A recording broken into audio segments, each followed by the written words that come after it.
এখন আরও অনেক খারাপ অবস্থা চলতেছে। চিন্তা করেন, এটা ঢাকার অবস্থা, এটা ঢাকার অবস্থা, চারপাশে বিল্ডিং, ঠিক আছে? চারপাশে বিল্ডিং, একটা ঢাকার অবস্থা বর্তমানে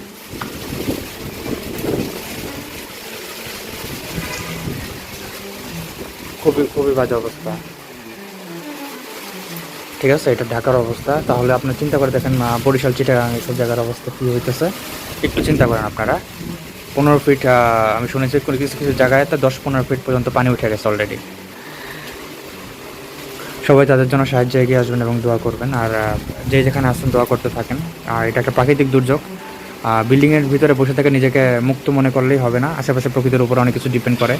যদি প্রকৃতি নষ্ট হয়ে যায়, আশেপাশের সমাজ নষ্ট হয়ে যায়, সেটার প্রভাব আপনার উপরেও কোনো না কোনো সময় এসে পড়বে। আর তাছাড়া বাতাস খুবই শক্তিশালী জিনিস, আপনার বিল্ডিং যে কাইট হয়ে যাবে না, ভেঙে যাবে না, এর কোনো গ্যারান্টি নাই, ঠিক আছে?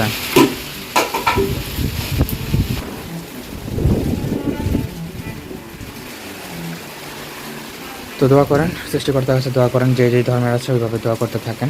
আর মুসলিম হলে অবশ্যই আল্লাহর কাছে দোয়া করেন, দোয়ার কোনো বিকল্প নাই।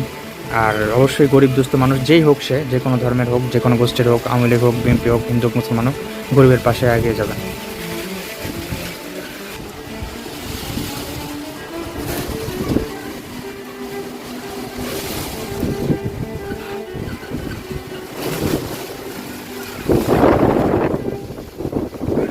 আমার সব লাগে ফেলতে হয়, কী অবস্থা!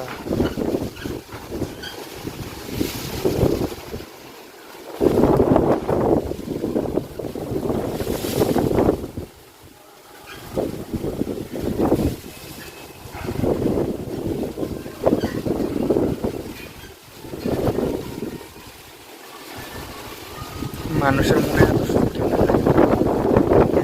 ছাড়ছে।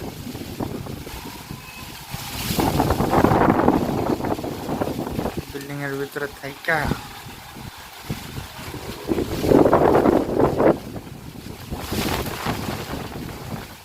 যখন ঢাকা শহরে ভূমিকম্প হয়ে সব বাড়িঘর ধসে যাবে, তখন চিটাগাং আর বরিশালের মানুষও গান শুনবে বসে বসে। কিছু করার নাই, এটাই মানুষ।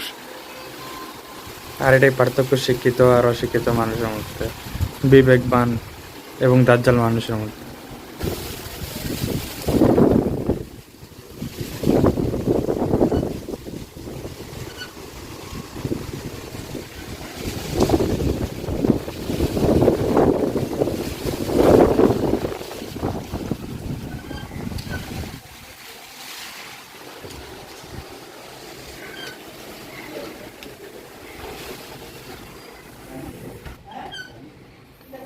আল্লাহ হাফেজ, ভালো থাকবেন, সবার জন্য দোয়া করবেন।